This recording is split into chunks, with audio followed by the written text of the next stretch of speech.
There was no books on coaching. There was no associations of coaching. There was no listed competencies of coaching. So I was learning as I went. And the basis for the learning was that my role was not to teach primarily, but to help a student learn. And that made a huge difference, and that took me into what's going on inside the head of the student while he's performing. And that took me to a lot of unhelpful dialogue is going on. And I'm the source of some of that dialogue with all the instructions I'm giving the performer.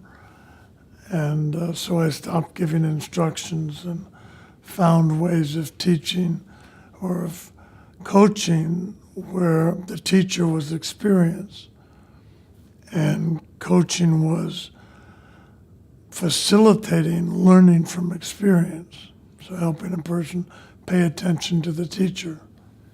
The inner game sees three overarching skills or capabilities the coach has to have. One is increasing non-judgmental awareness of what is.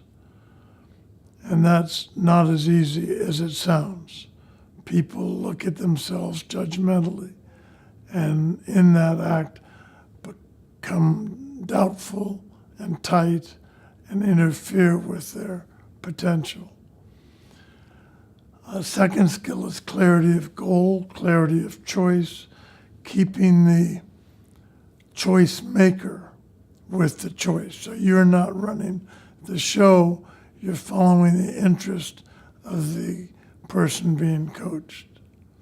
So that's the second set of skills or sub-skills under that. And the third is inspiring self-trust.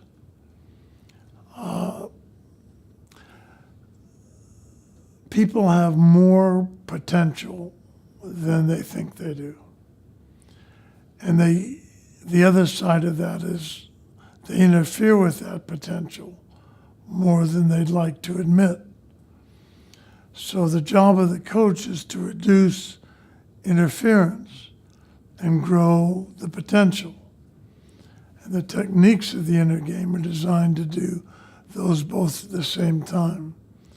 It's a matter of putting the interfering, what I call self-one dialogue, somewhere where it won't get you in trouble, and then letting the natural potential of self-two, or you, express itself. Inner game cannot not be played. Everyone has inner interferences and have the game going on in their own hearts and minds that is distinguished from the outer game, which has external opponents, external goals, an external arena, external rules. And in our culture, we're 99% focused, if not more, focused on the outer game. Excellence is achieved in a balance between outer game and inner game. And I use that with small letters. It doesn't have to be my inner game. So many people are working on inner game, overcoming inner obstacles that keep you from playing your best in whatever you're doing. The kind of inner game formula is that P, performance, equals your potential at that time to perform, minus I, minus interference, minus you getting in the way of that potential. So mathematically, the two ways to improve performance is grow P, grow potential, which I believe happens mostly in interaction with experience rather than being taught. And the second one is reduce the fear and the doubt and the assumptions and the beliefs that get in the way of us performing at the ability we can. Coaching is part of the inner game. The primary part of it is learning. So it's for individuals who want to learn, improve their performance, learn, and enjoy in work and play. So it's a facilitation of those three things. Maybe you could say you can self-coach as well as be coached by another. Inner game, I think, has something to offer coaching, especially in its origins. But coaching is a relatively young profession, and it's not the time for people to be saying, this is how you do it, and this is how you don't do it. It's at best a time for people to say, this is my approach to coaching, or my approach to coaching is this or that. And there are many different schools of coaching that are some ways competing for attention. And that's a natural part of any growing profession. My feeling is that process shouldn't be overregulated until it's mature enough that coaching actually has proven itself to be something and not something else.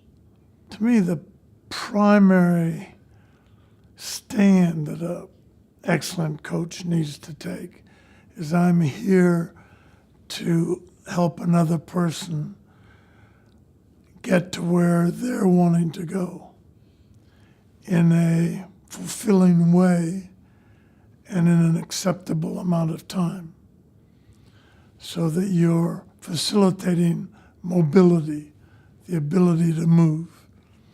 You're helping unstick people that are stuck, or help take some of the barriers away from movement in the direction of desired outcomes. Main thing is keeping the center of this activity in the student.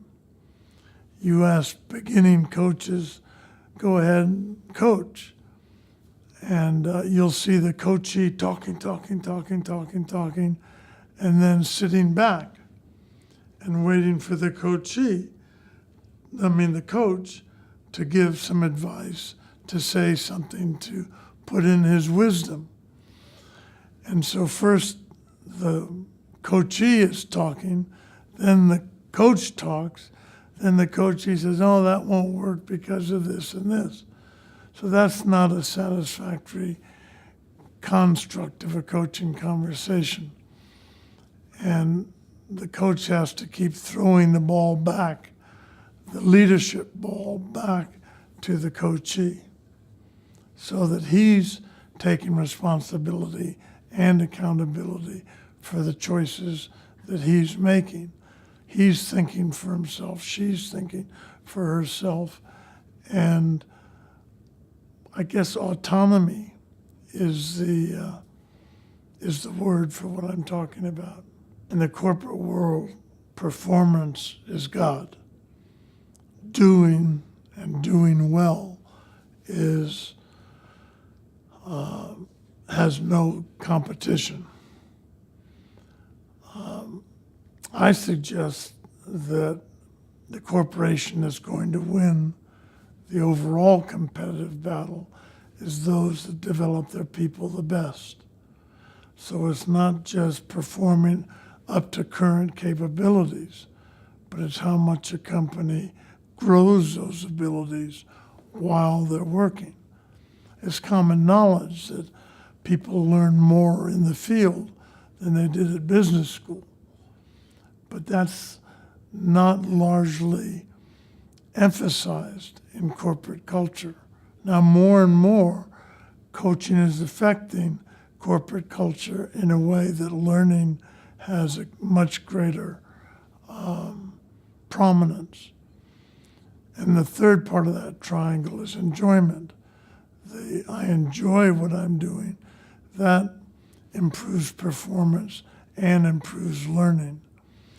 So it's really a redefinition of work that takes it out of the performance box. Performance can still be the priority, but learning and enjoyment need to be foundations of that triangle. As coaching has grown, there's a remarkable plethora of superstructure, techniques, tools. I have my own. And in the addition of tools and processes and coaching, I would, I take this stand, don't forget the essence. Don't forget you're dealing with a human being who has incredible potential and is somewhat handicapped by their interferences. And that's a delicate job. And